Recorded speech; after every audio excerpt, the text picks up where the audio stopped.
Hello from Silverstone in the UK, where we are coming to you live for our second set of qualifiers. This is the quarter-final stage. We've only got 3 quarter-finals. Very confusing, I know. Heading towards semi-finals and then a final to crown a 2020 Dirt Rally 2.0 World Series champion. We did actually crown one back in January. We're going to be doing it again January of 2021. So the weather's a bit miserable outside. I know things are a bit miserable generally, but we're hoping we're going to be able to cheer you up with some fantastic esports action from this brilliant game by Codemasters. My name's Andrew Coley. Joining me in the studio this weekend, as last time, John Armstrong. John, good to see you, mate. Good to be back.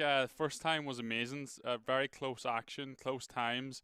A few guys returning from the first qualifier that didn't make it through, so I think we're going to see a bit more action today, maybe some guys pushing too hard. Yeah, we've got quite the list coming up for you in terms of entries. Some of the best esports drivers in the world trying to make it through, say, to the semi-final stages. There is one more set of quarterfinals. You can actually going to be able to qualify for those from Tuesday. So if you're watching today and thinking, how can I be a part of this? You can be a part of this basically as of next Tuesday. You're going to need to get in there, get practicing. There's not many spaces left in the quarters and the semis. Now, last time, of course, had a fantastic competition to get our first couple of drivers through to the semi-finals. Take a look back at what happened in the first quarter-final. We're in stage already with the Xbox Stage 1. It's all about being neat and tidy, especially the front-wheel drive car. It looks like Jared's got this one in the bag, I think. Jared at the top of your leaderboard on the right-hand side is our current leader after the run in the R2 car. I think we've got a little bit of light rain. That was a close one. That's a don't cut as we're approaching the end of the stage. Jared Pesh leading again. Low sun on the horizon as we finish off with the Mark II Escort. Dry conditions in New Zealand. Let's have a little listen. This is a look at Jared Pesh, who's hanging it all out. Jared took about 2.7 seconds off the other drivers on the previous stage. So about 8 hours a day, I think these guys will be doing. Man, it's proper. It's in comparison to the amount of hours that you see Olympic athletes putting in. They really are very good indeed. So on board with Quintinho, up into P2 as well. So Jared has taken the stage. Is Quintinho going to manage to hold on for P2? Running on board with our Japanese friend. Fantastic. good to have a qualifier. Kazuho Iwata from Japan, screaming it up the hill now. We're on board with Eric 1770, that's Tiana Ratekanaivo. Great to see such a spread of nationalities coming up to the finish line. We're on board at the start now with another fantastic Mitsubishi Lancer Evolution 6. When you just can't take the next gear up. Again, look how much grass using on both the inside and the outside. This is SDL. Now it's going to be 2 from 2 for the Omani driver. Big push now towards the line. It is close at the top. All to play for. Final stage for PlayStation 4 New Zealand in the Mark II Escort. The drivers leading this are swapping every second, every half second, into a wide open hairpin left downhill into the final sector for these guys. Well, this could not be closer for the top 2 positions. That maybe be for a place in the semi-final coming round. Robin Johnson takes it. STL Quinto. Super close. In fact, did Johnson take it or not? Wait for the board to come up. Now, have we got 6 drivers? Looks like we've got the 5. And we are with Una Pankinen. Una P, the world champion in Dirt Rally 2.0. Pankinen on board with the world champion, about to take the stage, win on the first stage. How far back is Lucas Matasia? He's right there. Evo 6 on the start line. There is just a little bit of drizzle. There's a bit of a cut coming there. That's it. There it is. I was like, it's coming up. Cut. Up the slightly famous junction. Back. That's a proper back in. But trying to make it through to the semi-final stages. Ray Cobbing, I think, was in P3, and it's close for him as well.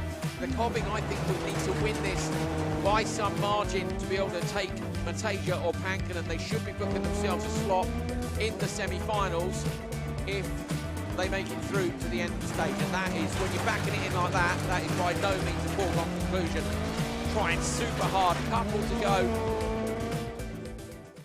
Some fantastic action last time out. I say it was so close. You could see as they were crossing the line, they were swapping places all the way through the stages. Really great fun. That was, of course, all in New Zealand. This time out, we're coming to you all from Spain. So it's tarmac action, different cars. I'm sure we might see some damp tarmac in there as well, just to make things a little bit more complicated. Now, it's quite complicated in terms of the format, in fact, as to how you can qualify and how you go through to the next stages of the Dirt Rally 2.0 World Series. So we can take a look at that as well. So 9 events over 12 weeks across the 3 platforms, PlayStation, Xbox and Steam. A weekly winner, so basically the fastest person on any of the challenges, that's Rally or Rallycross, goes straight through. And then in fact behind them, so you get 3 weekly winners, behind them you get the top 3 in terms of cumulative times. So that would be the cumulative lap times or stage times, whether it's Rallycross or Rally. On to the quarterfinals. We are on the 2nd of the quarterfinals, on the 31st of October. Halloween, isn't it, I think? Yeah. But I hope nothing spooky happens today in the quarters. You just never know, do you? The old surprises on stages. Maybe we've snuck something silly in there like a pumpkin.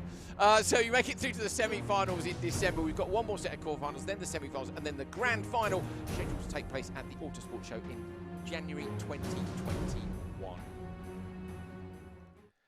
So yeah, all to play for. So there is another set of quarterfinals coming up starting on Tuesday. There's slightly less places available in that because of the format of the game. Certainly in Rallycross we can only have 5 through. There'll be 6 people going through in terms of the final positions for the rally side of things, which is what we're doing today. And then we've got those semi-finals late in December. I think semi-finals are just before Christmas, aren't they? Christmas special? Yeah, later on. I think we'll have to get some special outfit for that one. I think we will have to get a special outfit. What do you reckon? Could you full Santa? Yeah, could do. Pretty hot in here, that's the only thing. Yeah, that's it. We'll be sweating. Yeah, that's for sure. I mean, that's a Santa kind of thing. You're not going to let your beard's the wrong colour. I need to grow it a bit more. Yeah. John, you're going to make John Gray's whole beard out and then bleach it completely white and freak everyone out at Christmas when he goes home. Okay, so next up then, let's take a look at Spain, which is where we're going for the quarterfinals today. So we can see the stages and the cars we're going to be using. Another fantastic location, Ribadeles in Spain, beautifully built by the guys at Codemasters. Of course, they've got their new title coming out soon, but we're looking at Dirt Rally 2.0. Stunning game. Now, I'm not going to lie, I spent yesterday working, which it was researching today, which meant I had to play Dirt Rally 2.0 most of the afternoon. I told my wife that I was busy doing things at home. Actually, John, I wasn't. I literally went and played the stages we're playing today in the 3 cars. And first up, the Skoda Fabia R5. Yeah, you were taking a bit of a recce run yesterday, I think, but the Skoda R5, very good car, and then you're on to the Aston Martin, which is crazy to drive. You have so much horsepower going to those rear wheels. You need to tame it with the throttle. I was terrible. Do you remember I messaged you months ago saying how much I hated driving the GT cars because I couldn't keep them on the road, but I was mostly driving on gravel. I need to try it again on gravel. But yesterday, I really fell in love with it. The noise, but also I got my head around how to drive them on tarmac. And actually, you can hustle the GT cars. And with that amount of power as well, a bit of sideways, long drifts through the corners, mega. That's it. On Spain in particular, you want to rotate the car in the longer corners, and you've got so much road to play with. So you're trying to get carry a racing line, but also slide your way through the corner just slightly. And then we're into, well, we were into a historic car. We've got the VW Golf GTI 16 valve. There you go, back on board in the Golf, and there's the Aston as well. So yeah, fantastic set of cars, and obviously completely different. A modern four-wheel drive car, a historic front-wheel drive car, and a GT, Rally GT. Why hasn't Rally GT taken off a bit more? It's a tricky class to drive, I think that's why, but they are fantastic, brilliant to watch. The noise that they make is unbelievable, so yeah, there is more and more being made at the moment. We've just seen the Alpine come out recently, which is a cool car. Delacour drove it, didn't he, at Rally Legends? Yeah, amazing car, but I'm looking forward to see how the Esports guys get on with it today. Yeah, me too. Find out whether or not they've got wet or dry conditions in a minute as well. So I haven't tried a GT car in the wet on tarmac. They're tricky enough in the dry. Now, I'm not very good. Here is a list of people who are very good indeed. These are the people who have made it through to the quarterfinals today. On the left-hand side, you can see the 6 drivers from the Steam platform, in the middle from PlayStation, and on the right-hand side from Xbox. And what we're going to do is we're going to do it slightly differently today. We're going to go through each of the different platforms in each of the different stages. So last time out, if you remember, we had we would stay with a platform, and then we went through that platform in each of the stages. We decided we're going to mix it up a bit. So we're not going to find out who's gone through from each of the platforms till the end. So they'll all do the first stage, then they'll all do the second stage, and finally we'll find out who's made it through at the end of the 3 stages. So say going through the 3 different platforms. Very much looking forward to it. I'm hoping that we've got some cars in a lobby and good to go. The first stage is Centenera with the Fabia R5. There it is, Skoda Fabia R5 on the line. We'll have to get used to which drivers are in which cars as we get running. Of course, this is the first time we've seen them, just as it is for you. They go through and choose their own liveries. You can do that in the game. You tap on the old square button when you're picking the drivers if you're playing on PlayStation like me. Off the line and away, we're running with Ukiki 62 down towards the first couple of corners. Way more committed than me through there, John. Immediately I can see. So I actually find the first part of this stage quite tricky. This one's a tighter one than you think it is. Then it's a 2 left coming up next. Then it gets really quick with big cuts through these next sections. Yeah, you're just coming into the village now, which is really fast, and you need to be committed. But one wrong move, you're going to land into someone's bedroom. Yeah, I stuck it in the bus shelter on the outside, just about there, twice or 3 times yesterday. Yes, it's a bigger cut as well. Now this bit's good as well. Very, very quick, but there's a tricky now 6 left into a 5 right, and if you run wide, you tap the wall on the outside. It just tightens a little bit on the exit, and you need to hold the car in, not to run wide. But it's very, very fast now. We're coming up to probably the fastest part of the track.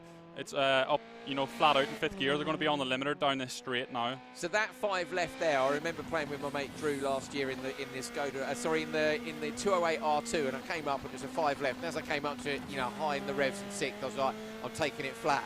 Obviously, I didn't get away with it, but it's really, again here, limiter.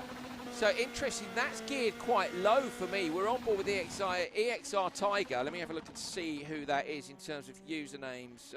Frantically down the list. It's Andrea Tolasca, Italian driver. John, that's geared low for me. It does sound geared low, but maybe he's just running each gear a bit more, trying to get a bit more drive out of it. But now we're coming into a more technical section. Maybe that's why he's got lower gears for this technical bit coming up. Yeah, sure. I mean, it's this stage varies massively, doesn't it? So through here now we've got some tightening 1 and 2 and 1 left and right. Holding on to the gears for quite long. Yeah, he is indeed. It's a strange scenario that we're seeing this, but yeah, let's see if it pays off. Particularly because at the moment, leading the times, for me, if you're bouncing it off the rev limiter, you could be in another gear, you could be accelerating more, but certainly not losing out compared to the other drivers at the moment. Into another technical section through here, 2s and 3s, lefts and rights. Starting to slide the car, as we can see, like I was saying earlier. You want to rotate the car, get on the throttle, try and slide your way around. He came into the corner there and then got a bit of understeer. He had to pull the handbrake to bring the rear around again. But yeah, he's definitely going well. We're seeing gaps starting to form already as well. Maybe not as close. For me, the quarterfinals last time out, if you remember, were unbelievably close. They were crossing the line, and literally we were calling out names and switching from car to car, and they were all over the line within a couple of seconds of each other. So we may have seen someone have an off towards the start of the stage, but I like this section of the stage. But the hardest part of all for me is the end of the stage, which is so fast downhill, isn't it? And again, there's a series of corners which all look pretty similar. You're listening to Phil Mills on the notes. You get a bit ballsy, and you have a massive shunt. In fact, yes, I was practicing a little bit in a WRC car, I must be honest, because I do like the, was it the 97 Impreza? The blue two-door car? Yeah, exactly. I do like that, and the 95 Group A car are my favourite. And I was in the 97 Impreza. I thought, no, I've got to try it in the actual cars. I think you're a bit of a 90s kid. I am. I'm old, mate. It's mind you, I know you're not as old as me, but I know you love the 90s cars too. I think it's one of the most beautiful eras of rallying is the 90s, early 2000s. Yeah. I don't think it'll be beaten, I'm afraid. And I know everybody harks back to their favourite, don't they? People saying Group B and stuff, but for me, this is another section. I either clip the barrier on the inside or the rocks on the outside there. So this is where it's starting to get a bit faster. So actually, John, last week a load of stats were published of this bit too. Really quick into the right. Listen. Geared very low, like you were saying. And gives it another gear there. So I think I reckon maybe top is really long then. It's very long, so he has to run each gear out a bit longer. Yeah, so this section of stage is so fast that you would want a lot of top speed. But as me and John trying to figure out the tactics of these guys, potentially they're running how many gears in the R5? 5 gears. So they're running the first 4 gears low and then an extra long 5. So you wouldn't want to take 5 if you're on the limit because it'll unbalance the car in the middle of a corner. Yeah, so you want to take 5 as late as you can because it is so long. So you're just revving each gear as much as you can. That's a tricky section. I've hit the rocks on the outside there so many times.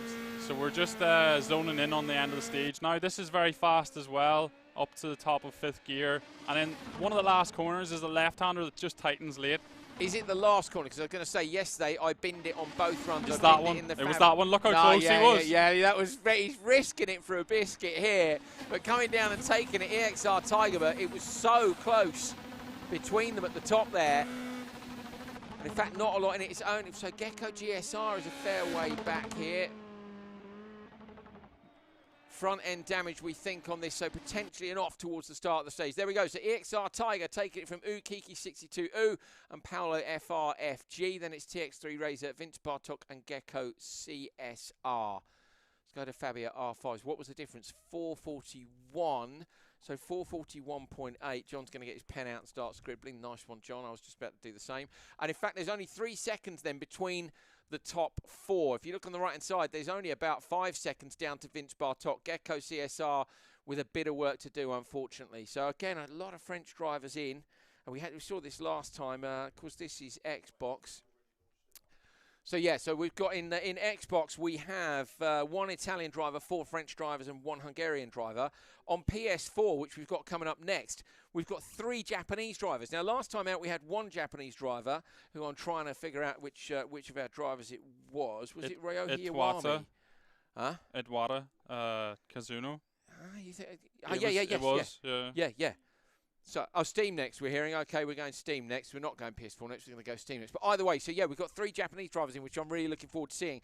And so some of these guys, again, are round 1 qualifiers who didn't make it through. So I'm sure last year we did all the qualifying at the start, and then afterwards we had the quarterfinals and the semis. Whereas this time, John, people have had the chance to go, so they've made the quarters, tried in the semis, they've not made it, and then they're having another crack at it. Well, that's it. It gives them another chance to qualify and keep continuing in this competition, which is fantastic because it can be heartbreaking when you don't make it through. And yeah, the guys will be even more determined now to do the best performance and try and make it through.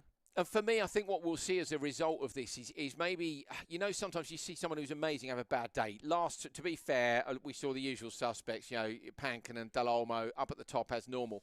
But you do see people miss out. And I want it in the semi-finals and the final, I want it to be absolutely banging. And by having the format the way it is, I do think we will end up with a higher quality at the very end. You're not going to get a random make it through. Definitely, you're going to see the cream of the crop come through. The best drivers are going to be there. Best of the best, Top Gun. Yeah. So it's fantastic. It's the way you want it to be. Yeah. But it gives everyone a chance as well, doesn't it? Because you can have multiple attempts, which is brilliant. Yeah, fantastic. Okay, well, there you go. Yeah, so absolutely top level of drivers. Looking at the old device down here to see if there's any stewards inquiries. We shouldn't get too many on rally. We have a few on rally cross as a general rule. Join us at rally cross later on today. That's at 1700 local time. So that's 5 p.m. UK time. If you don't know what time it is in UK time, I get a lot of questions about this on Instagram. What time is it on in my country? I don't know.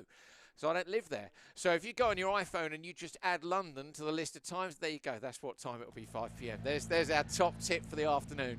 Okay, back onto the stage. First stage again. Same stage, remember, this time with the players on the Steam platform, so PC. Look at that guy on the left-hand side. He's super stoked. Well, he was. Now he's just scratching. Yes. Look how much he's enjoying himself, John. He's actually modelled on... I was going to say, they're modelled on staff, aren't they? Yeah, he's modelled as the guy who does the animations for really? the game. Yeah. So he's just put himself in there. Brilliant. Bartosz, but he's left now. He's got no on. Way. Yeah. Well, there's shout out. There we go. We gave a shout out to all the cameramen in a real-life rallycross last week when we had a hold-up. We had a local cameraman who was showing us the sights in the distance. There was a prison and stuff. It was brilliant. You're going around using a long lens, looking at, wow. Okay, that's taking some serious risks. Daniel Johansson, we know is fast from last year, and Johansson here is on board through one of the sections which I find so difficult, but he's got away with it as we would expect, John. I mean, very, very quick indeed, but looking at the left-hand side of the screen, certainly not going to have it all his own way. It's quite close. You can see everyone's just trading positions at the moment, and it's anyone's to take it at this point. But there's flat out on the limiter in 5th, coming down that straight into that tight right. You can take a little cut in that corner if you want, but he just chose not to. The stage we've got coming up, there's some really interesting cuts in the GT car towards the end of the stage. It's like 6 left, 6 right, cut, just a tiny bit here and there. I think that's the stage we're going to see the biggest gaps, and whoever takes the most risk will probably get the reward out of that one, I think. I'm looking forward to seeing what the times are. Do you remember I sent you my time yesterday, all pleased with myself. I gave it a go at home as well, but I can't remember what time I bet it was better than mine. It was probably slower. It's Fabia R5 this time with Luca Giacomini, who's taken the lead. This is factory colours. This will be something you're familiar with, seeing this colour scheme right back to the days really of Juha Hänninen and Kopecky back in the S2000 days. The colour scheme was similar, more R5, isn't it, for this Kopecky still competing in that. We've seen Oliver Solberg, of course, has been out in kind of factory-backed Skoda as well, hasn't he? Yeah, and obviously Kalle Rovanperä was with them before he joined Toyota this year. But we're just following Sim van Sevenant at the moment. A big guy in the community, someone I know of, and he's very kind to send me through how to pronounce his name, so I've just used it there. Yeah, we're desperately hoping we get it right. So we did get a message last time, didn't we? I can't remember who it was from, but I got a message saying how to say somebody's name correctly, and I apologise because we do try, but we don't often get it right. Long hairpin right. So I tend to use the handbrake in there. Probably, John, it's not tight enough, is it? I need to try not to, I guess. It's quite an open hairpin right, isn't it? And you want to rotate the car, but not over-rotate where the back end starts to swap over the front axle. There's quite a lot of times where I nip the handbrake. I'm using buttons, so I'm using a controller, and when you're nipping the bar, just a touch, just to kill the understeer on the way in. Sometimes you carry a bit too much speed in, but if you go with too much and over-rotate the car, you can lose a lot of time on the exit. It's a fine art. You can go too much or too little, and like you said, a little tap of the handbrake is probably where you want to go. You could do 2 or 3 in the corner, but you don't want to do too much or too little. Now, you use the Thrustmaster handbrake, the separate one, and so is that faster for you? Because I know some drivers use a button on the wheel, but I find a button on the wheel when you're crossed up in the middle of a corner, I don't find that intuitive. Is the handbrake more intuitive separately? It can be, yeah, because obviously a button, it's either on or off, but with Thrustmaster handbrake, you can go from 0 to 100%, and you can do as much pressure as you want. So that actually works in game. It's the same as real life, so you can apply a little bit of pressure and you'll get a little bit of pressure on the handbrake, but if you give it a big tug, then the rear will swap ends almost. Between a yank and a nip, as we call it. Okay, cool. Another quick section, watch this, into the right. So that right-hander there, you can really get sucked into. I've come down there in 6th, you don't realise how early you've got to get on the brakes, and that's the gravity thing again, isn't it? Same in real life as it is in the game. Uphill you can brake later, downhill you've really got to be careful to get on the anchors early enough. Yeah, and some of these corners in Spain have a bit of camber to lean on as well, and it's analysing the road, but these guys will have practiced this stage numerous times. You couldn't count it, Even yesterday, just doing a few runs myself. By a few, I do mean probably 10, 15, because you get halfway through and you make a mistake. I'm like, no, bin the run, and I just restart because you know the run's no good. Having said that, if it's an early run, I'll finish the run even if I've made a mistake to try to learn the back end of the stage. Well, yeah, that's it. You're trying to learn the stage as much as you can and get the best time. Yeah. But these guys only have one shot here today. Yeah. But when you're practicing at home, like you said, you'll be looking at that timer up in the top right, and you'll be analysing when you come to a point on the stage what time you've done previous. Yeah, the green split comes up, and if I'm outside a couple of seconds away, you know it's in the bin, basically. You hit the restart button, yeah. Win then for Giacomini, and it's quite a convincing win over Johansson from the looks of things. We're on board with Dimitri Bascu. Bascu coming down to the line now, so not a lot of time between them. So Giacomini, the difference between the top two. Yeah, that was impressive. Look, it's only 2.2 seconds. Johansson in P2. Vance Venant, is that correct? Vance Venant? Yeah, yeah, that's Vance correct. Venant. Yes, Simon, there you go. Thanks for sending the voice message through. Loris Malatesta, then Jonathan Calvo and Dimitri Bascu. See, this is what I love about Steam, is the fact the real names are on there, John. Exactly the same fastest time as Xbox, yeah. Really? Yeah, okay, so super close. We have seen in the past sometimes that the times were quicker maybe on Steam, not because the platform is quicker, but that the depth of talent has maybe been quicker on that platform. I think Steam is really serious sim stuff, isn't it, as a general rule? Yeah, you got a little bit more flexibility on certain things you can do with Steam, obviously with the graphic settings and like adjusting the view and stuff like that. But like the physics are the same, the general outlook of the game is identical. So we're seeing that on the times now, almost identical times between the two platforms. I've just noticed Luca Giacomin is Australian. Luca, that's a very Italian name. It's impressive. You should be a real rally driver, and that's proper Latin business there. That's like Lancia Delta S4 business, a name like that, isn't it, John? Yeah. I sometimes think our names suck, don't you? Yeah, I'd certainly like a... apologies if you think yours is great. I'd like a more racy name. Yeah, me too. Yeah. There are way cooler names Ryan out there. Champion, who Ryan's got a good name. Isn't it? Perfect. I don't know that Colin McRae, I mean, the trouble is it's such a legendary name now. Is it how rad you are? Maybe we're not cool enough to make our names. I think this is the issue. This is the issue, you see? We need to do better stuff. Win a few more championships. Yeah. Hello to my parents if you're watching, by the way. What a great name. Thanks, Mum and Dad. John, happy with yours? It'll do. Yeah. It'll do. I don't know if I've Hello to John's parents if you're watching. It'll do. Yeah, no, until my mum and dad had a girl's name for me in case it was a girl. I think people know now, but back, did you have a girl's name? I don't know if I had a girl's name, but I had about 5 different boys' names ready to go. Right, we've just heard from director Tom. His girl name was Jessica. Nice one, Tom. I was Sarah, if anyone's wondering, but yeah. I don't think I had one. 5 boys' names. Your mum was absolutely convinced. It was going to be a boy. Clutch kicks going on in there all the while. She just knew. Yeah. Yeah. I think one of them was Travis, which I would have quite liked. That would have been cool. Yeah. Yeah. Travis Armstrong. Went with John instead. Yeah.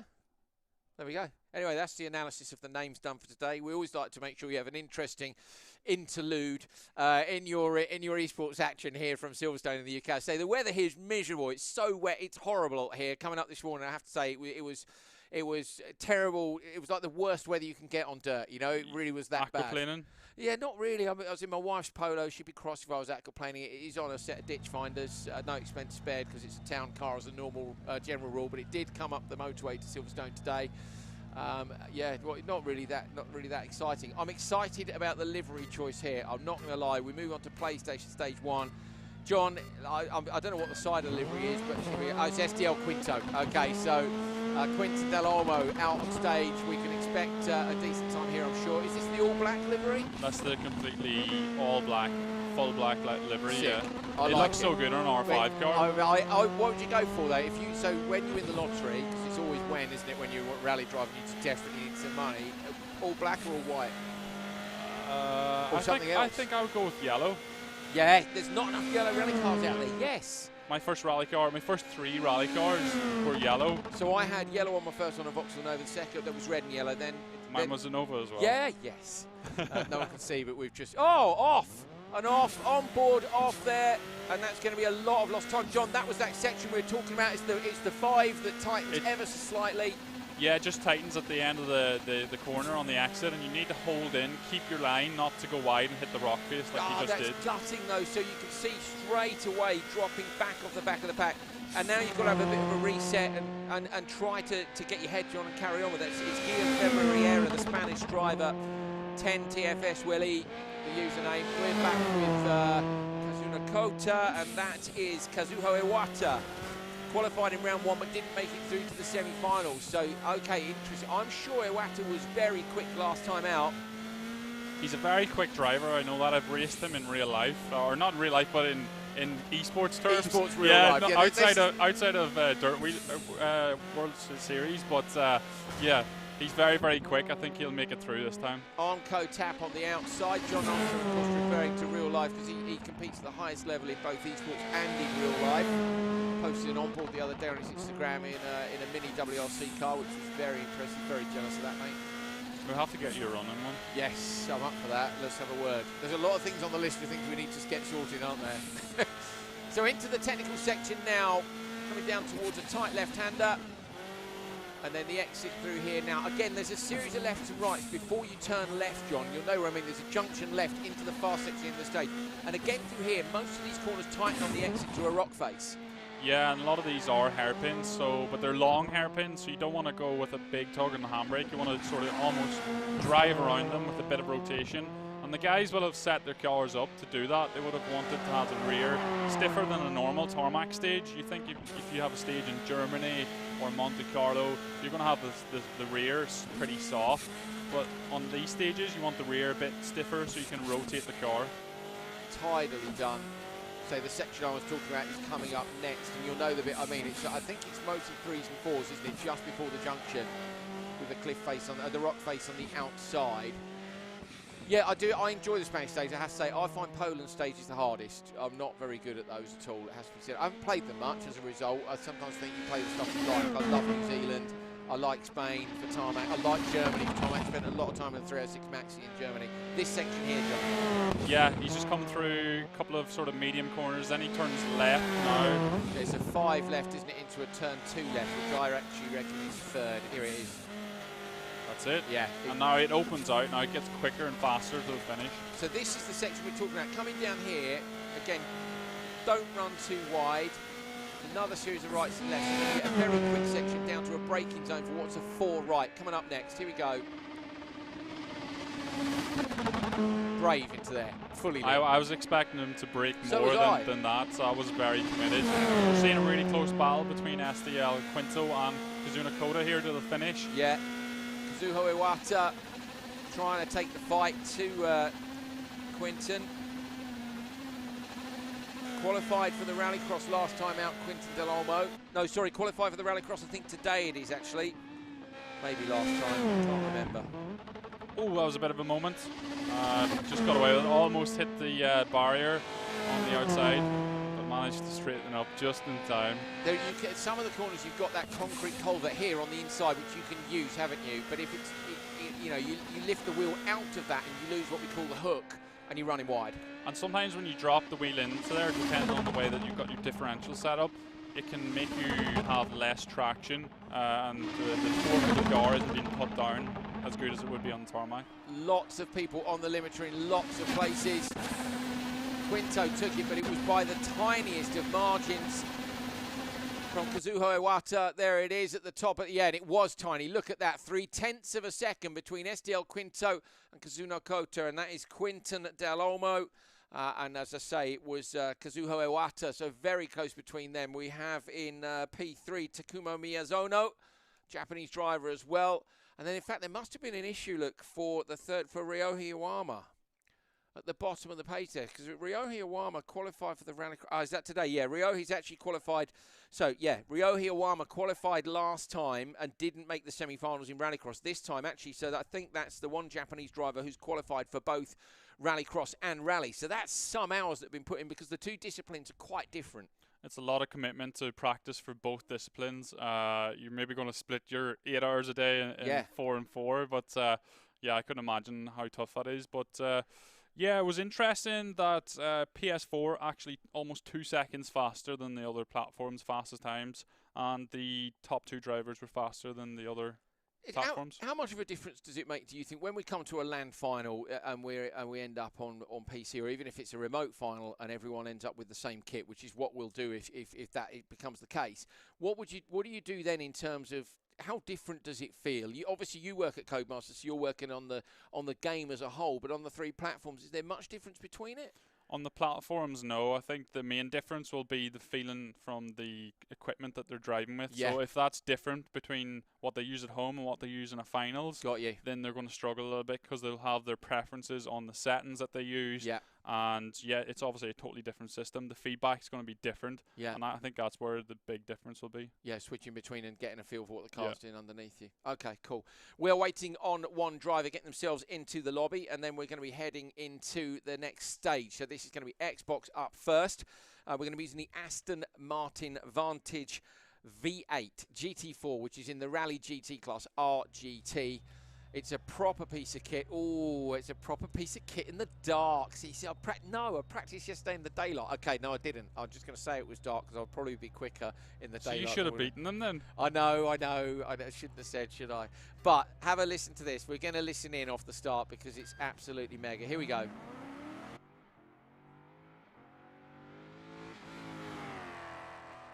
Oh, barrier tap on the way through turn 1. I have to say I did that quite a lot. I think it's a 3 left off the line, then to a long 2 left. Now, most of the time, John, I found myself in terms of the note, I found myself a gear higher. And I think, for me, that was because if you were a gear down, it's very easy to get sideways. They've got so much torque, these cars, that in a 3, you can, as a general rule, you can be in 4th if you want to be. Definitely, and you've got quite a wide road than what you normally have. You know, this is a double-sized road, and yeah, you want to carry a higher gear in the RGT class because it's got so much power going to those rear wheels. If you're in a low gear, those rear wheels are just going to spin up and spit you sideways. I've taken that tree out on the outside of that corner about 100 times. That's a 5 right times 2. You can tell I'm definitely going to be practicing for the next one as well. Cuts as well in a GT car. They're okay, but they're quite unsettling, I think, compared to, say, in an R5 car. Well, that's it. These cars are quite low the way they're set up. They're almost like a race car. So when you take a cut, the bottom can hit the grass and throw you out, which is not what you want. So you have to be careful with the cuts. So what driving view do you use? This is one that, if I'm on board at the moment, this is my preferred view. I think this is probably the fastest for esports and probably the most popular is on the bonnet. Why? Just because you can see everything and you can be Yes. very precise. So that's the same. So if I drive with the onboard view, I find I struggle because you're in the left-hand side of the car. Maybe not with VR. So I've played the original Dirt Rally with VR, and I think you have more awareness of your surroundings when you're in VR than you do when you're just playing with a screen. But for me, I find the onboard driver view is too far off to the left for me to get consistently to the edge of the road. So if I play on board, and I think most of you know already, when I play at home with my controller, I'm playing with the rear view. But I think when I play on board, big sideways, just held on to that. And again, that's the thing about being a gear up, maybe just softening off the throttle response a little bit. Not for these guys, but certainly for me. Here's the section stage as well, John, where you can make a few cuts. It's a little bit, big moment, sideways, just holds on. That was a really close one. And yeah, here's the section now. You've got lots of cuts. And you need to have the confidence to take them because it can be so unpredictable. Like we were saying, these cars are very low and they can bottom out and spit you to the other side of the road. Here you go, watch this. It's a 5 then with a cut to the 6 left and then a 5 again to the right. And you can see the amount of speed you can carry through this section as long as you know you've got to be ready to be on the brake for when the speed of the corners comes back down. Big section, thread in the eye of the needle. Vince Bartok riding on board. Nicely done, I think, through there, John, after a little bit of a moment just before. Big cut left. And then we're into slightly slower sections straight away. I have to say the guys are looking very neat and tidy. It maybe doesn't look the most spectacular. They're on the brakes quite a lot just to keep the car balanced and not rotate too much or not slide. But yeah, it's looking good, but maybe not as spectacular as we were hoping. No. Yeah, I do. I like this onboard view. I would like to see, I don't know whether or not it's possible, I'd like to see what I call the old onboard view as a view. Middle in the rear. You know when you watch a 90s onboard and it's the camera in the middle? Between the seats? Yeah, between the seats. That would be my favourite onboard view, I think. And I do think there's an element of feel as well, and you'll know what I mean by this, with where you sit in the car. Just as there is in a real car, if you sit a long way back in like an R5 or an R2 car, further back than you would in an old traditional Group A car, you're sitting differently for the weight in the car. And again, in the game, you can feel the rotation more if you're further back in the vehicle. Yeah, and that's why I love VR, just because it gives you that sensation of driving. Being in the car. Bartok over the line maybe first, was it? It's actually a lot closer than I thought it was going to be at the end of the stage. No, Vince Bartok was third, but if you look at the times, 46.8 and 46.9, just a tenth of a second in between our top two. Then it was, what, less than 2 seconds back to P3. And in fact, 46 through to 54. I mean, there was less than 9 seconds between the top and the bottom there. Not sure where they'll be sitting. I don't know whether or not we can bring you cumulative times in between the stages or not. But can you remember who won the first stage? I actually can't remember, but I do believe the standings have been turned on their heads with this stage. I think so. Okay, so interesting. We mentioned earlier on that we weren't sure if we were going to see people feeling a little bit different about. Okay, if we're looking down to see who we've got. We're getting names in our ears as to who won, but there Andrea Tolasco, so EXR Tiger. Okay, so yeah, so we get so Andrea Tolasco, Italian driver, EXR Tiger, and I'm sure that was in EXR Tiger was P2, I think, in that last stage. So I suspect right up at the top, but I think today that the cars vary a lot. I mean, they did last time, to be fair, didn't we? Have I think we had a Mark II Escort, didn't we, and a Peugeot 208 R2. It doesn't get much more different than modern front-wheel drive and full-on rear-wheel drive. Yeah, it's quite difficult, like we were saying the last time, to make that transition very quickly between the different disciplines. And yeah, we've got rear-wheel drive, front-wheel drive, and four-wheel drive. So someone's going to be a specialist maybe in front-wheel drive and not so good in rear-wheel drive. Yeah, I'm learning rear-wheel drive definitely, but I'm enjoying it now. I'm getting into it. Gonna have to hit the gravel with the rear-wheel drives. Need to go and get back to a bit of practice. Right, we're going PlayStation next. Now, PlayStation, I'm sure we saw Quinton Del Olmo, didn't we, up at the top, and it was a fight between Quinton and Kazuho Iwata. So those two drivers were our top two. Interesting, a lot of people changing position, and there's that barrier tap again. It's a popular on that with the exit of, and just so you guys know, we have stewards. So if people are what we call wall riding, you can be penalised for that. A barrier tap, you're not going to get done for. I think if you're trying to carry speed and just tapping the barrier a little bit and coming away from it immediately, then that's fine. But it's when we're seeing the guys continuously tap it around a long corner, that's when we would say it's wall riding. Shout out to the Codemasters crew for the graphics here, because when you see the town at night with the lights on and also the headlights lighting up the various sections of the stage and the roadside furniture, it makes you realise how much effort's gone into the game. It's stunning, it's great. It looks so realistic and just how the real thing is. And whenever, actually in VR, I love playing at night. I don't know why, but it just gives you such a nice tunnel vision of the road. You must have done some night stages, obviously, in real life as well.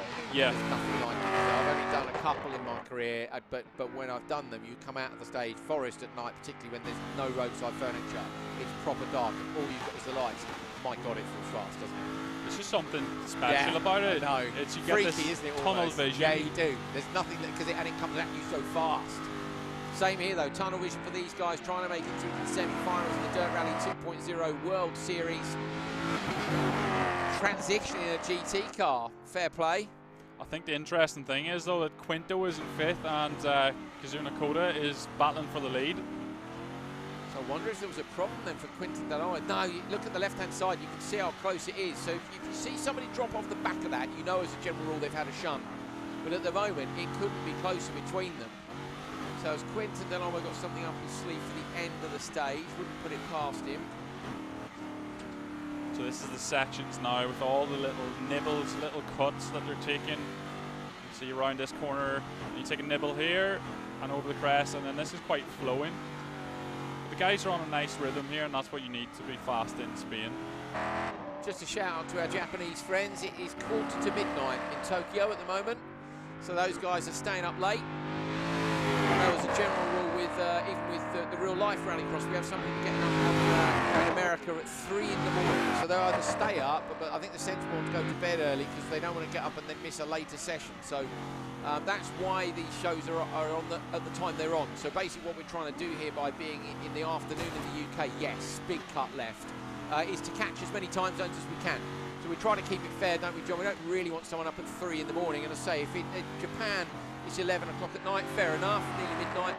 In the States, it will be early in the morning, so we're trying to catch as many times as we can and keep it fair for everyone. Yeah, I think that's crucial because, you know, once you're outside your normal body clock hours, it becomes quite tricky to concentrate. Tell me about it, mate.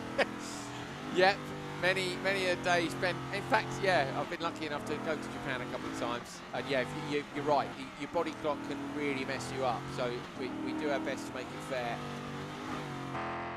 Loving the noise from the V8, it does sound great.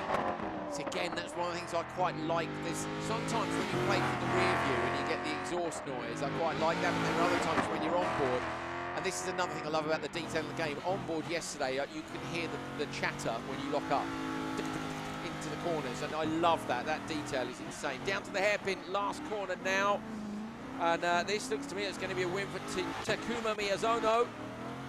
I think maybe took it. Look how close it was. So yeah, so Karakuma EJ20 is indeed Takuma Miyazono. So a win for the Japanese. In fact, it's a Japanese driver, 1, 2, 3. So P2 to Kazuho Iwata was in P2. And then in P3, we've got Ryohei Iwami. So Japanese 1, 2, 3, absolutely brilliant. Look at the difference between them, less than a second. And let me repeat, it's quarter to midnight in Tokyo. So yes, get in, well done.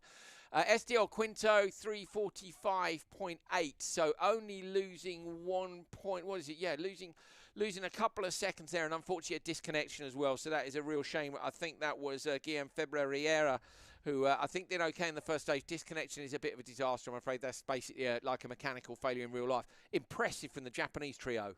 Yeah, and obviously Japan is a massive rallying country, isn't it? Yeah. You think about when Subaru and Mitsubishi were in the World Championship. Yeah. They were huge, the 90s. Huge into it, the 90s. But interesting thing again, 3 seconds quicker than Xbox PS4. Okay, PS4 is where it's at. PS4 is where the speed is at the moment. We saw them a couple of seconds quicker on the first stage in the R5, 3 seconds quicker in the GT. We've still got steam to go for the GT car, and then we'll be on to our final car, which is the VW Golf GTI 16 valve. And that stage they're on is really good. It's actually the bottom end of the first stage we were on with the Fabia, but in the reverse direction. So it's uphill, but yesterday was playing it. People on the limiter, John, you think they'll be adjusting gear ratios, don't you, in the Golf to hang on to the top speed, keep a bit more top speed? Yeah, they'll be adjusting the gear ratios to be a bit longer so they don't hit the limiter, because once you hit the limiter, you're not going faster, and yeah, you want to go as fast as you can. But also uphill in a front-wheel drive car, and it's not hugely powerful, historic H2 category front-wheel drive car. You don't want the gears to be so long that then you're like waiting for the revs to rise. So I guess you kind of stretch out the higher gears. That's it, and the guys will have tried every combination to get the best one, and yeah, it won't be the longest, I don't think, because you said it's uphill. So we'll see how the guys go now and what they've done. Okay, well, that will be our final stage, but we've got one more run here in the GT cars for the steam drivers. Look at that top right. That's what I like. List of names. I keep banging on about it. One day, John, it'll get adjusted, run it. E-listing, PlayStation, Xbox. Ah, okay, roof cam. Interesting.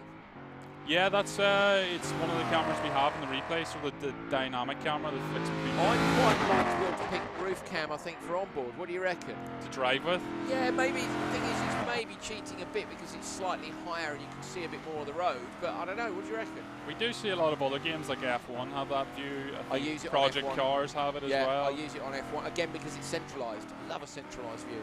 I'll write it down. John's writing it down. He's got ideas coming up for any future game titles. Into this now. I like backing it in there in second. Bit of gas into here second again. Then maybe click third through here. Now on the gas, if you're nice through here, you can light it up all the way through. Fourth, fifth, 5 right tightens to 2, says Phil. Too late on the brake. Bang through the tree on the left-hand side. Game over. Reset. Go again.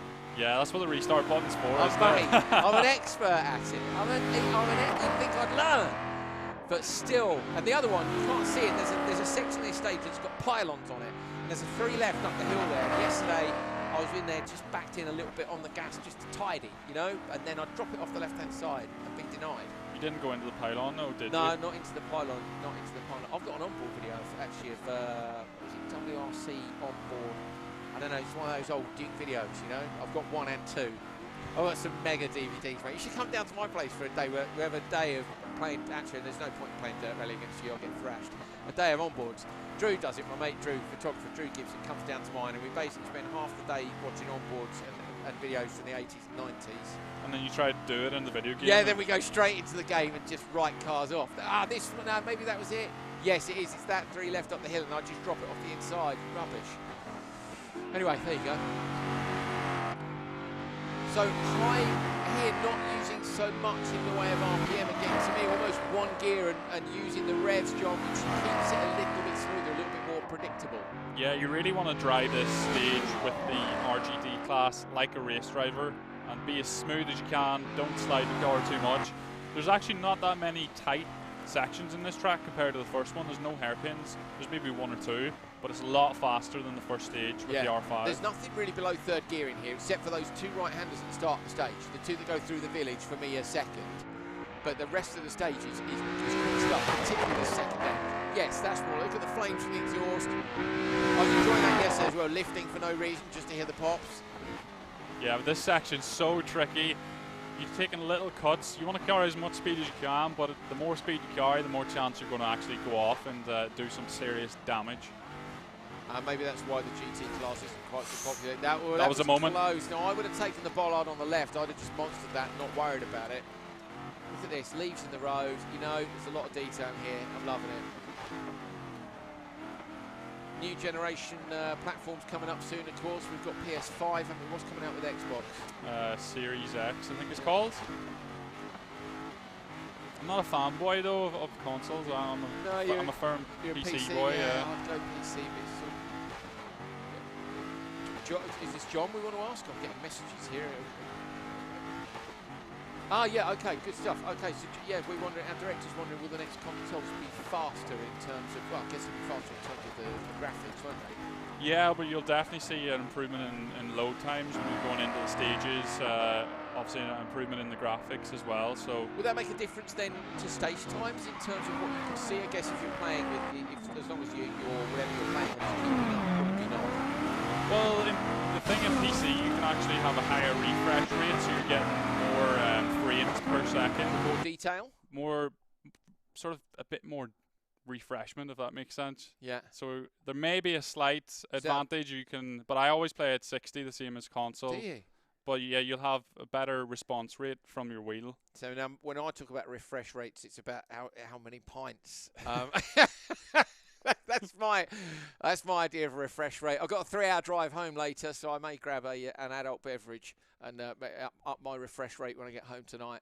I'll be buzzing after a day of esports and then another death-defying drive down the M40, the UK's fastest motorway. Joe, Francois Delacour once was coming for a meeting in the UK. I believe this is a true story. You'll like this one. He looked at the map of the UK and he wanted to know whether or not he could use his jet ski, because when he looked at the blue lines, he thought they were canals and rivers. And they weren't, they were motorways, which is a great shame, because I can think of nothing better than Francois Delacour coming to a meeting in the UK on a jet ski. That's proper James Bond stuff, isn't it? Do you know he held the record for jet skiing from France to Corsica? No way. I never knew that. You learn something new every day. 90s. We're all over it. You don't see WRC drivers doing that now? They're a bunch of wussies now. Nobody's breaking records on jet skis, are they? You know, well, they're not wussies. He's maybe going a bit far, but how awesome is it? I love that, don't you? Yeah, it's cool. Like these stories you hear about rally drivers or rallycross drivers, what they did in previous lives, and it's there's such good. I think the problem as well is that when you work in the industry, I've got some great stories which is totally not suitable for broadcast until I've retired, and there's almost a bit of you that is like, you know, when I'm done, there's going to be good stories, but you kind of need to wait for the drivers to retire as well. You need a collaboration where everyone just goes, "It's fine, put it out there." So otherwise, it has to become legend, doesn't it? Yeah, you can have a proper book. Okay, we're ready. Final stage for qualifying here in the our quarterfinals, second set of quarterfinals. Okay, Xbox standings then. So Andrea Tolasco at the top of the standings, 828.7. I'm going to John, make a note of these. Should we make a little note of these? I'm looking down my list in front of me here. I'll read them out. Theo Rochelle is in second place on 2.6 seconds back. Paul Begin is 4.3 off the back there. So those are our top 3. Now, the others are not. I'm afraid Pierre Vialon at the bottom probably is too far away. To be fair to Vince Bartok and Luc Fournier, and I recognise Luc from last time. So Luc must have been a qualifier last time out. In Rallycross, this is his first time at Rally. Yes. Okay, so Luc into these stages. Yeah, he was, yeah. Round 1 qualifier. So actually, Luc's in again. So Luc is in again later on today in Rallycross. So, yeah, 7.8 seconds between our leader, Andrea Tolasco, and Luc Fournier in P5. So it's all to play for those 5. But realistically, I think it will probably be between the top 3 on there. They've got 1 stage to go in the VW Golf GTI 16 valve. So front-wheel drive car, and we're good to go. Let's head down to the stage. Oh, is that damp? It is. Damp conditions. So not raining, but wet road. Not quite as savage as my journey here on the M40, but a bit narrower. More chance of going off, I think, in the rally. Now, this was the very first car I drove in Dirt Rally 2.0 when we did the launch where was the launch? It was the Red Bull Games Hub, wasn't it? Whatever. Gaming Sphere in London. Was it? Yes, Gaming Sphere, and a cellar in London, which was cool. In fact, talking about being out your time zone, I came back from America for that event and then went back to America again the day after, which was savage, but it was good for the event. It was a really cool day downstairs. Everyone's seeing the game for the first time. Long time ago now, isn't it? It's a long time ago, but yeah, like you said, amazing event, a really cool venue. I can still remember I was trying to take off from the start line and something. Yeah, there was a problem with it. You couldn't go, right? We had to keep filling while John was desperately trying to get it. Because it was an early build, wasn't it? It wasn't the final build of the game. Yeah, it was a press build, and it actually wasn't even a bug. It was something that just seemed to not work, and I was stuck there in the start line. We were all going, let everybody watch John Armstrong. And it was the first time I'd done anything publicly for Codemasters, and it went wrong. Oh, well, mate, there you go. Welcome to the world of events and TV. You know, watch this. Oh, no. Don't. Watch something else. Oh, no, it worked 2 seconds ago. But, yeah, first game. So was this the car you used for the demo? I think it was, wasn't it? It was indeed, and it was on New Zealand. Yeah, I remember. Yeah. And this is what we were talking about the limiter here as well. So it's uphill, so maybe not limited. There are sections you're on the limiter in 5th, but definitely in 4th, if not. Yeah, you don't know what they've done with the gear Long ratios. 5th there, you could hear. He just went up to 5th, yeah. And you can hear it sluggish through the revs, meaning it's see what I mean? Really long 5th, isn't it? Whereas with the standard gear ratio, he'd probably be on the limiter in 5th the whole way up there. Look at that as well, balancing the car, just a bit of understeer through. We're coming up to the junction right now. So this is the barrier tap on the outside for TX3 Razor, who we ride on board with. Yeah, little barrier tap. You've just got to get it right, haven't you? Where you're pushing and letting the car run just a bit wide. Okay, wow. So here we go. We've got a couple of messages come through on Esports. So from PJ at Codemasters, Takuma Miyazono is a superstar in Gran Turismo Esports. So there we go. So Takuma Miyazono, super fast. I'd expect then, in terms of Gran Turismo, going to be quick in a GT car probably. Yeah, and he'd be loving this tarmac today instead of the gravel last time out. So I think there's a very good chance he's going to go through today. Right, and then we're also, according to the YouTube chat, Dimitri Bascu was a medalist at the Olympic Games, bronze medalist in Rio 2016. 110-metre hurdles if it's the same guy. Now, if that is true... Confirmed. Well, really? If that's true, then... That's crazy. I want him. That's it now. He gets my foot. Is that true? We're getting a thumb... Okay, we think that the 110-metre bronze medalist for the Olympic Games, and now we get messages that he's literally insane. If that's the case, this is the stuff I need to know. We've got a superstar here. That's amazing. The dude's an Olympic medalist. Now, we keep talking about how... Do you remember last time out? In fact, it was in the highlights earlier. I was like, well, yeah, 8 hours a day, that compares to an Olympic medalist. Dimitri Bascu, he's banging it out in the Olympics and in esports. It's amazing. That's a proper dude. That's what I was saying. You just don't know what these guys have done in a previous life, in the real world and virtual. Well, that makes Francois Delacour's jet ski thing... I mean, it's still pretty cool. It's the discipline, though, isn't it? To sit there and train and try to be the best at this. That's insane. Dimitri, if people know Dimitri and they're watching this and can confirm, I think when we're saying it's confirmed, lots of people are confirming. If we're completely wrong, it's fine, because I've been sent messages by other people and I'll just blame them. And they're all laughing down the background because they know I'll name check them all later on today. I won't hand out their phone numbers, but I mean, That's mad if that's true. And apologies for missing the end of the stage, but you don't get Olympic bronze medalists taking part in Dirt Series World Championships very often. That's crazy. I can't get over that. I'm gobsmacked. Well, okay, so Ukiki 62U, Volkswagen Golf GTI, winning the stage 3:22.7, and actually a couple of seconds ahead of EXR Tiger. But EXR Tiger was right up there, and the top two, remember, will be going through from this to the semi-finals. So top two going through from the times there, and I'm guessing will we get a leaderboard in a minute, guys? We're going to see a leaderboard before the next stage, or are we going to go through and see the stage, get the winners at the end? Hopefully. There's a man frantically typing stuff into a laptop right now as we speak. We've got PlayStation standings for you while we wait. This is ahead of going into the last stage. Let's take a look. Kazuho Iwata ahead of Takuma Miyazono. So it's Takuma Miyazono who's the GT legend, isn't it?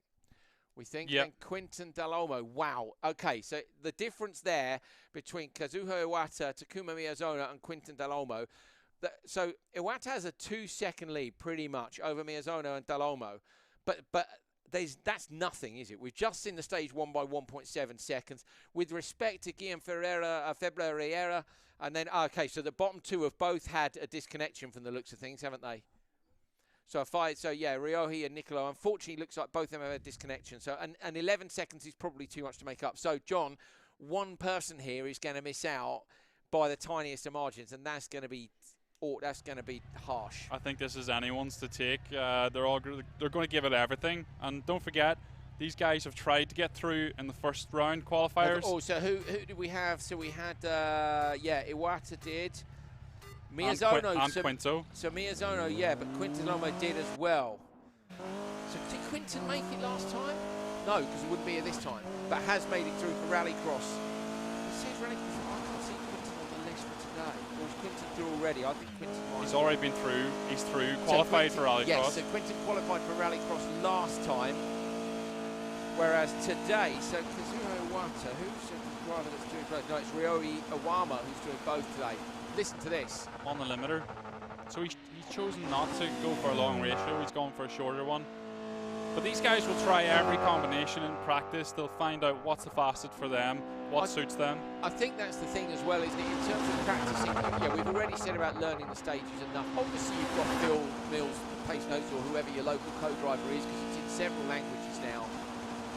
But you're going to try and learn the stages because, as we've discussed before, John, the Pace Notes are brilliant. They're the most realistic they've ever been, but they're across the entire range of cars. And a note in a WRC car is very different from a note in a historic 2 car. Exactly, and you know, the 6 fastest system, it can be interpreted as angle or gears. Yeah. So it's quite hard to. What do you use? I remember we talked about it last time. You use 6 fastest. I use a system. No, I use angles. Yeah. So you one for 10 degrees. No, I use the French system, which is a protractor upside down. So 180 degrees is straight, and then you go 150, 140, 130. What are your notes? What's fastest corner for 15. you? 15. Yeah. Oh mate, it's mind-bending to me. That's just, I'd have to think about it. And I think, but that's the thing, isn't it? Is that pace notes are very personal, and it needs to be something that you don't think about. Do you have the direction or the speed first? The speed first. Yeah, and that's because it's irrelevant which way you're going if you're going too fast. Yeah. Exactly. But pace notes is different for everyone, and you need something that just clicks. It's like a switch. It just tells you what to do. You don't want to have to think about it. Yeah. It just has to register, and then you react. Same for these guys. As we say, they will have learnt the stages, but so they've put that time in. But then what John is saying is they've also put in the time with regard to settings and gear ratios, and they're probably consistent enough, aren't they, to play it again and again and go, do you know what, it's half a second quicker with the gear ratios like this, which is mad. 100%, they'll try every combination. And another thing that they will do, because I do it and I know they will too, is they'll do the stage so often, they'll know every corner, but then they'll pick braking points and they'll try to maybe brake a little bit later than that, and then they'll know, oh no, I have to brake this, so they'll pick like a bush. But what they can do with the pace notes, even though they're not listening to them, they can use them as reference for when they need to do something. Interesting. So I need a brake now, yeah. Use it as a marker. But you can set the notes, can't you, to be further ahead or further back, so I have to quite a long way ahead if I can. It's because you're too fast. I see. That's just how quick I am. Coming up towards the finish now, at the minute, trying to see who's in the lead. It's Guillaume Ferreira, but I don't think in the lead by enough. And the positions are changing then behind. Ryohei Awama. So funny enough, it's the guys who, SDL Quinto, look, he's down in P4. And in fact, yeah, Takuma Miyazono as well. So our two of our three quick guys are down at the bottom end of this. Crossing, okay, I'd say the bottom end, look how close it was between them. So absolutely cannot call that.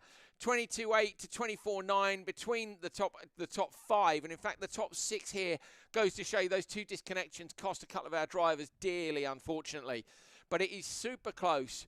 And John, to be honest, I think we're going to have to wait and see. Quinto's through. You sure? Yeah, because he's finished ahead of... ahead of Takuma Miyazono? Yeah, he's through. Okay, so we think Quinto is through, but Takuma Miyazono then is going to be up against Kazuho Iwata. And he's definitely through as well. You sure? How much was the time difference? It was tiny. Okay, John reckons it's +2, +1.9. Yes, John's made amazing notes. John's made... Hold it up again, mate. Just let me admire that. Like, he's made great notes. Those are great notes. This is the thing, you see. That's why you need an expert with you instead of just someone who chats on. It just makes it interesting, doesn't it? You have to know. This is the thing, and that's actually the thing which is the difference between the two jobs. Is you have headspace for different things. So I needed John to write that down. John, he's making a bet. I hope I've got it right. He's calling. No, he's calling it. He's called it. Who's through? Who's through, John? So Kazuna Koda. Hang on, sorry. Subject to official timings. Blah blah blah. Boring stuff. Kazuna Koda is through. I can't pronounce the second guy's name. Takuma Miyazono. Yeah. There you go. Done, sorted. So Deal's done. That's it. We're off for a pizza. Bye. Okay, we've got the Steam standings for you. This is not what we've just seen. We've just seen PS4, so don't worry. You don't have to berate John just yet. So this is after stage 3, or is that of the last stage? Because that's only 8:26. Is that the full standings? Sorry, Steam. this is going into the last stage, of course. So we haven't seen final standings yet for anyone. So, okay, Luca Giacomin, 8:26.5. Simon Van Savant. So, interesting, 4.3 seconds back. For me, actually, Steam's got the biggest spread of times. Daniel Johansson, 7.1. I'm sure Johansson was a finalist last year at the Autosport show. Maybe even P2 in the championship last year. Wasn't it super close between Johansson... I think it was, and our eventual winner. Okay, so just a quick look down there as we had a look at the lobby as we head down to the start line. So bigger gaps here, John, and John Armstrong might be able to call this one even more quickly than the last one. He's got some skills on it, I'll give him that. And we'll find out if he's right in a minute because we'll be totting up the various scores for you. Nervous times for the drivers now, particularly if you're leading this one. Who's our leader, John? Our leader going into this is Luca Giacomin. Okay, and at the moment, Luca Giacomin, who you're riding on board with, 6th now is nothing because all these drivers will literally be pulling the same gears up the hill now. Waits to go into the next gear. And you can really hear them howling the car. Look how close it is left-hand side of the screen. I mean, it's possible to make up that kind of time in wet conditions, particularly if you're a specialist for front-wheel drive in the wet on tar. It's a different discipline. If you're going to commit here, John, you've got to push the nose out everywhere. You see what I mean? Like use every bit of the road. You're going into the corner with the most speed you possibly can, trying to hold on to that momentum, particularly with a car that doesn't have much grunt, and carry the exit speed. Well, that's it. It's an underpowered car, technically, so you want to keep on the throttle as much as you can and keep accelerating. Carry as much corner speed, and yeah, try not to run out of road. That's what you're trying to not do. At the minute, Jonathan Calvo leading top right of your screen. Dimitri Bascu. Dimitri Bascu. So Dimitri Bascu, if you missed this a minute ago, where were you? We think is a bronze medalist at Rio 2016 in the 110-metre hurdles. Now, we're trying to get it confirmed, but if he is, he's an absolute legend, and I have the utmost respect. I have the utmost respect for anyone who qualifies for the Olympics in anything, but to medal means you are elite. And I'm not being funny, but to be here competing at this level of this is elite as well. You try being elite at anything, any one thing, to be elite at 2, huge respect to the man. Fantastic. Let's hope it is actually him. I hope so, but it's completely different things, really, isn't it? It's not like someone that's gone from circuit racing into rallying. No. I'll tell you what I love at the minute is Chris Hoy. I'm loving Chris Hoy. So if you're not from the UK, you may not be aware of Chris in quite the same way, but he definitely was, maybe still is, our most successful Olympian. in various cycling disciplines and has now moved across to motorsport and absolutely loves it. I had the pleasure of meeting Chris at Rallycross last year at Barcelona, one of my heroes. Total gentleman, legend. He was out in Portugal last week racing in the support category for F1. I love it. You know, it's brilliant to see elite sports people move across, and they often use those same techniques of learning, don't they, and applying what is the plan here? How do I train for this? How do I become better at it? And we see that in elite motorsport. Definitely, I think it's the discipline of wanting to learn and get better. You want to break it down into sections and how you can improve in certain areas, and I think it's just testament to being disciplined as an esports player that there's someone that's been in the Olympics here right now driving today. Amazing. Super close between them as they come up towards the end of the stage, and indeed the end of our rally action for today. We'll have some rally cross for you at 1700 UK time. That is in approximately 2 hours from now.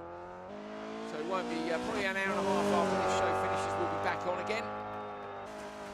Rallycross quarterfinals number 2. Another set of quarterfinals coming up. If you're liking what you see, if you think you're better than this, crack on. Next week, as of Tuesday, you'll be able to qualify for the 3rd and final set of quarterfinals. And then we've got semi-finals in December as well. So close between them. Over the line. First car. Okay, so Calvo with a big lead over Van Savant. I say big. Yeah, it is. It's 3 seconds. So Calvo doing a brilliant job there. Dimitri Bascu in P3. Super. Oh, my. Look at that. 100th of a second between them. Yeah. 100th of a second between P2 and P3, isn't it? Tenths, hundredths, thousandths. Yeah, that's incredible. Luca Giacomin down in 4th. Then it's Malatesta and Daniel Johansson. So have you done any quick maths, John, or are we going to wait for the spreadsheet on this one? Quick maths. It's dangerous. Leave me with quick maths. Oh, I see. It's fine. So Luca goes through first, and Sim Vasevenant goes through in second, which I'm very happy about. Because he sent us a voice message of his name, and we probably still got it wrong. Big community member, someone I speak to quite a lot. He actually designs his own liveries. Really? And mods them into the game as well. You can only do that on Steam, can't you? You can only do that on PC, Steam, yeah. Okay, cool. Well, there we go. Fantastic. So John's given us his idea of who he thinks he's through. We will wait, of course, for the official results to give you a tot-up in terms of just exactly who is into the semi-finals. Another 2 places today. And then we've got more quarter-finals. And, in fact, the last set of semis, only a slightly less group of people is going through because, I say, there's only 5 spots in the semis in RX. So we've got one more set of quarter-finals for that. And then on to the final, which we're hoping will be at the Autosport Show in 2021. Right, here we go. Standings. What do we got first of all? Let's have a look. Xbox standings for you. Andrea Tolasco goes through with Theo Rochelle. Those are your top 2. 3.8 seconds between them. Luc Fournier just missing out. Paul Begin was 0.8 of a second back from there. So that is our top 2 then. Andrea Tolasco and Theo Rochelle. Vince Bartok and Pierre Veillon missing out. Pierre a little way off the pace at the back there. I think there was a shunt, wasn't there? Was that in the R5? Might have been it was the R5, wasn't it? Yeah. Yeah. So, okay, so top 2 through there. Fantastic performance by them. Super close between them. It's a shame for Paul. That was his second time. Attempt. Yeah. So it's not good for him. He didn't get through. One more attempt. So one more attempt. To say we might see some of these guys go through, and me and John just want to see a super close fight, and I think we're going to get that when you see how close it is between them at the top. We're going to see it. PlayStation results are ready for you. Here we go. Let's have a look. Kazuho Iwata and Quinton Dall'Olmo go through. Are you wrong, John? I got it wrong, but it's so close. Look, it was it between Takuma Miyazono as well.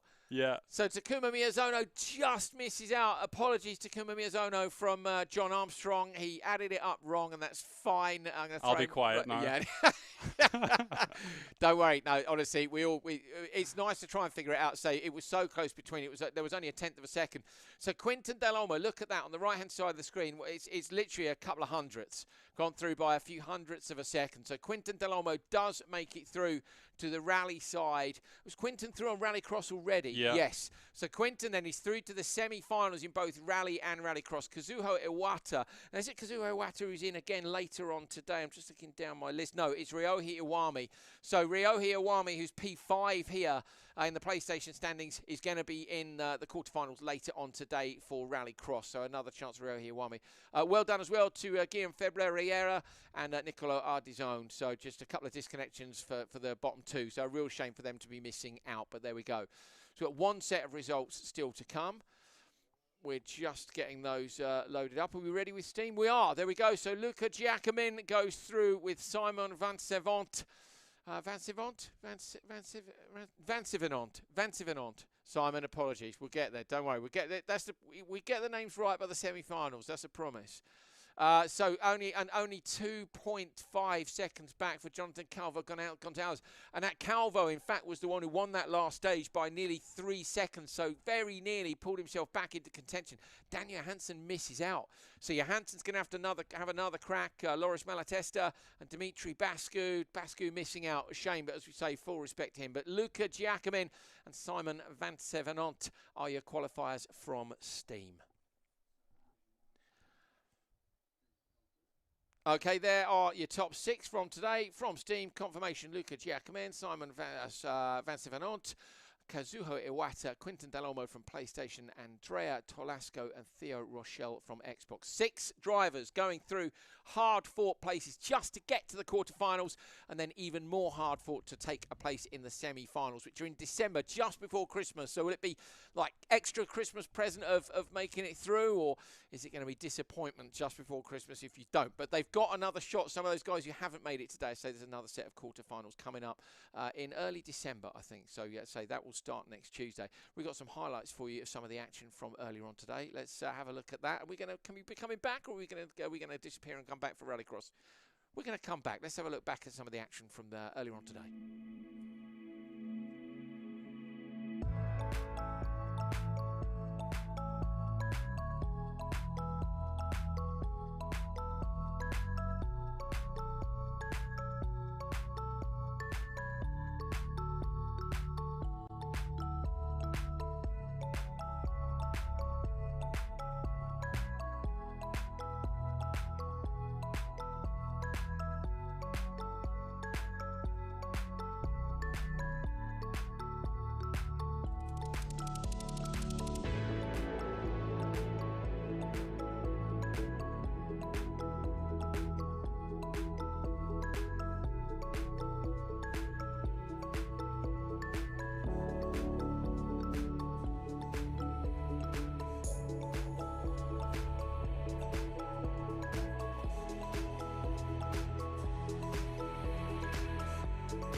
Fantastic stuff from our quarterfinals, second set of quarterfinals. The middle set, we had one a few weeks ago. We've got one more to come and say you can have a go at qualifying for the rally side. Do you know what the rally stages are going to be?